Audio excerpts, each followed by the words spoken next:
Comment faire pour investir en immobilier à plusieurs? Dans cette vidéo, je vous dis exactement tout ce que vous devez savoir pour réussir vos investissements en immobilier lorsque vous vous mettez à plusieurs. Restez bien jusqu'à la fin de la vidéo. Je vous dirai aussi comment faire pour accéder à un document stratégique que j'utilise personnellement dans tous mes investissements en immobilier quand j'investis avec d'autres personnes. Mais tout d'abord, si vous êtes nouveau sur ma chaîne, je m'appelle Uriel Bigot, je suis un investisseur en immobilier. Et sur cette chaîne, je parle essentiellement d'immobilier. Alors si vous êtes nouveau, pensez à vous abonner à ma chaîne et activer les notifications pour être informé dès que je produis du nouveau contenu. C'est parti.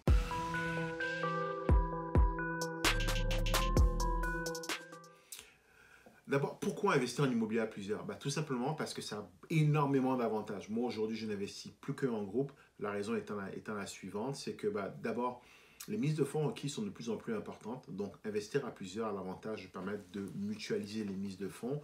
Et donc, ça permet d'avoir accès à des choses auxquelles je n'aurais pas accès seul si j'investissais tout seul. On dit souvent que seul, on va plus vite, mais à plusieurs, on va plus loin. C'est exactement ça la logique. Moi, personnellement, je préfère avoir 25% d'un parc immobilier de 1 milliard que d'avoir 100% d'un parc immobilier de un duplex. Donc, c'est vraiment ça l'idée, c'est de mutualiser les ressources pour aller plus loin, pour pouvoir acheter beaucoup plus gros. Puis l'autre élément aussi, c'est que ça permet aussi de mutualiser les connaissances, les compétences et le temps. Donc, je suis avec des partenaires, j'ai un partenaire qui s'y connaît très bien en construction. Moi, je suis très bon dans les chiffres, très bon dans l'analyse, très bon dans la vision. Derrière, on va mettre ensemble nos compétences pour pouvoir avoir un spectre complet des compétences qui sont requises. Ça permet aussi de gérer aussi Moi, je trouve que c'est beaucoup plus fun, c'est beaucoup plus amusant de passer à travers les joies, mais aussi à travers les épreuves si on est plusieurs que si on y va tout seul. Pour moi, d'abord, avant tout, c'est une aventure humaine, l'immobilier. Donc, c'est ce qui est intéressant, c'est de le partager avec d'autres personnes. Dernier élément, c'est que l'avantage aussi d'investir en immobilier à plusieurs, c'est que ça permet aussi de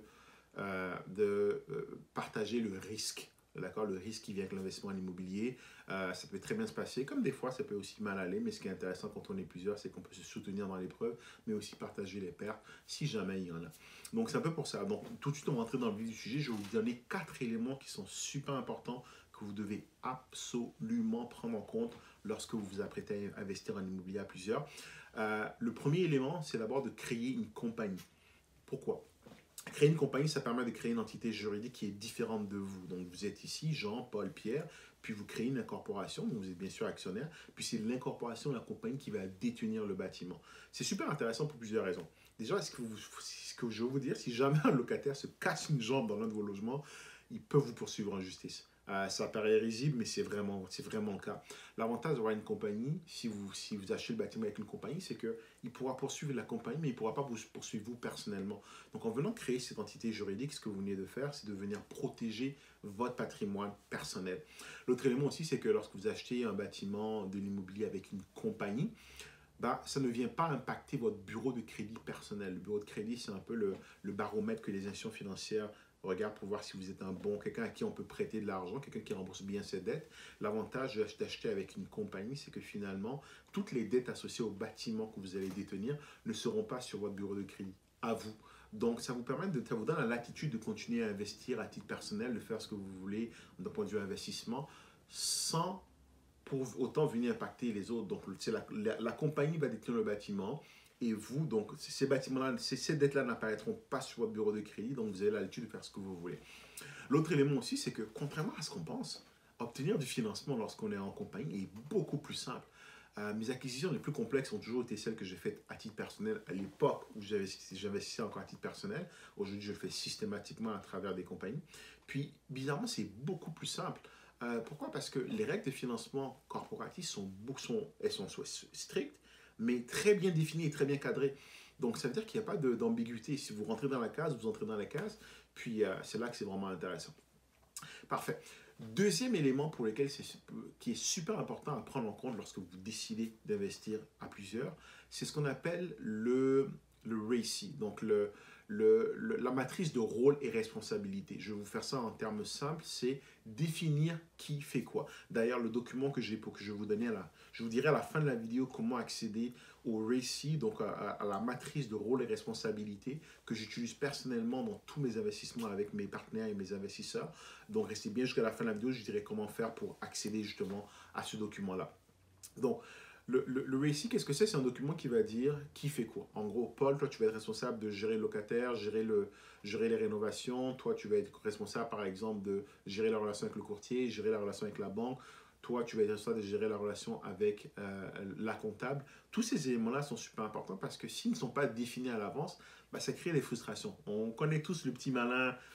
Lorsqu'on faisait des travaux dirigés à l'école, il foutait rien, puis à la fin, il partage les bénéfices avec tout le monde. Bah, dans l'investissement immobilier, c'est un peu malheureusement souvent le cas aussi parce qu'on est tous pris dans le tourbillon de nos activités quotidiennes. Puis il y a des partenaires qui ont tendance des fois à oublier de faire ce qu'ils ont à faire.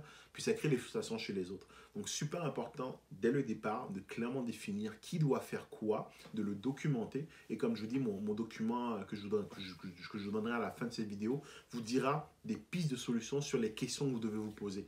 Donc je liste tout à l'intérieur de ce document-là.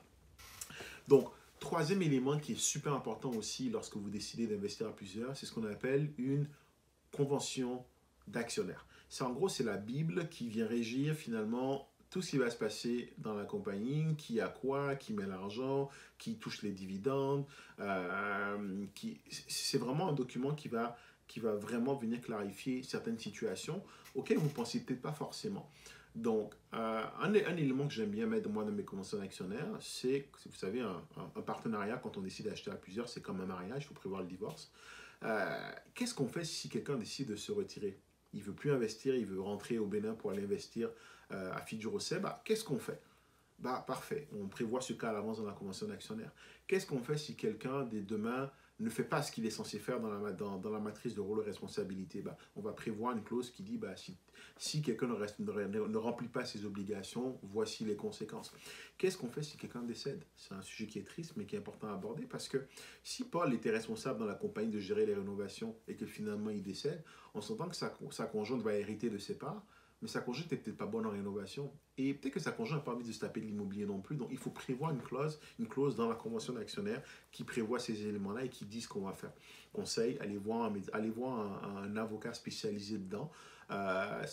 Pour qui a l'habitude de faire de l'immobilier, de faire des conventions d'actionnaires pour de l'immobilier, il saura vous poser les bonnes questions pour que vous, justement, vous apportez les bonnes réponses pour rédiger le bon document. Donc, mettez-moi dans les commentaires, d'après vous, les éléments qui sont les inquiétudes que vous avez par rapport à l'investissement en immobilier à plusieurs. C'est quoi les éléments qui vous inquiètent? Mettez-les dans les commentaires, puis mon équipe et moi, on va se faire un plaisir de vous répondre pour justement vous donner les réponses dont vous avez besoin pour réussir vos investissements en immobilier. Donc, quatrième point, qui est dernier point, mais qui n'est pas non plus négligeable, c'est ce qu'on appelle la gouvernance. Donc, moi, je viens du monde de la gestion de projet, gestion de programme. On a toujours une gouvernance qui dit, bah, on va se voir à telle fréquence. Voici à quel moment on considère que c'est un problème. Voici le niveau de décision que telle personne est en mesure de prendre. Finalement, c'est un peu régir toutes les activités qu'il va avoir au sein de la compagnie. Pourquoi c'est important? Parce que c'est une compagnie, les boys. C'est vraiment une compagnie. C'est une entreprise. L'immobilier, l'investissement en immobilier, si vous voulez faire de façon professionnelle pour vous bâtir un patrimoine, bâtir un parc immobilier, léguer quelque chose aux générations futures et diversifier vos sources de revenus, il faut le faire de façon professionnelle. C'est-à-dire avoir vraiment une entreprise qui a des règles que vous mettez en place, vous assurez, vous faites des suivis, vous avez des indicateurs de performance, vous assurez de driver la compagnie dans la bonne direction pour qu'elle puisse vous permettre d'atteindre vos objectifs, vous monitorez ces objectifs-là. Donc, c'est tout ça qui vient dans la gouvernance. C'est un point qui est un peu, je vous dirais, un peu moins regardé parce qu'on le fait un peu à la bonne franquette, mais c'est vraiment important de bien définir ces choses-là à l'avance. C'est un truc tout simple, mais avoir un outil de communication entre partenaires. Encore ce matin, je textais les investisseurs à moi via Slack en leur disant, guys, voici ce qui vient de se passer sur le bâtiment la semaine dernière, voici ce qu'on a fait. Eux, ça leur permet d'être au courant, d'être rassurés, de savoir que l'investissement est bien géré. Et moi, ça me permet de garder la relation avec eux et de s'assurer que tout le monde est content. Donc, c'est vraiment des choses assez simples qu'il faut mettre en place, que ce soit un Google Drive pour partager des documents, un Slack pour communiquer, ou une réunion à tous les trimestres pour partager l'état d'avancement des choses. Ça permet de montrer que vous êtes des pros, que vous faites les choses correctement et surtout que vous êtes organisé et que vous pouvez aller loin. Donc, ça fait le tour, ça fait les 4 points. Mettez-moi dans les commentaires. Encore une fois, si vous avez aimé la vidéo, n'hésitez pas à mettre un gros pouce, un gros like. Partagez-la à vos amis justement avec qui vous prévoyez d'investir ensemble en immobilier. Puis, si vous voulez accéder justement à mon document de rôles et responsabilités dans lequel je liste toutes les rôles et responsabilités qui sont couvertes dans les compagnies dans lesquelles moi j'investis, dans lesquelles je suis partenaire quand on investit en immobilier. Vous trouverez la description dans les commentaires, téléchargez-la, puis ça va me faire un plaisir de vous l'envoyer. Puis à très bientôt. Salut.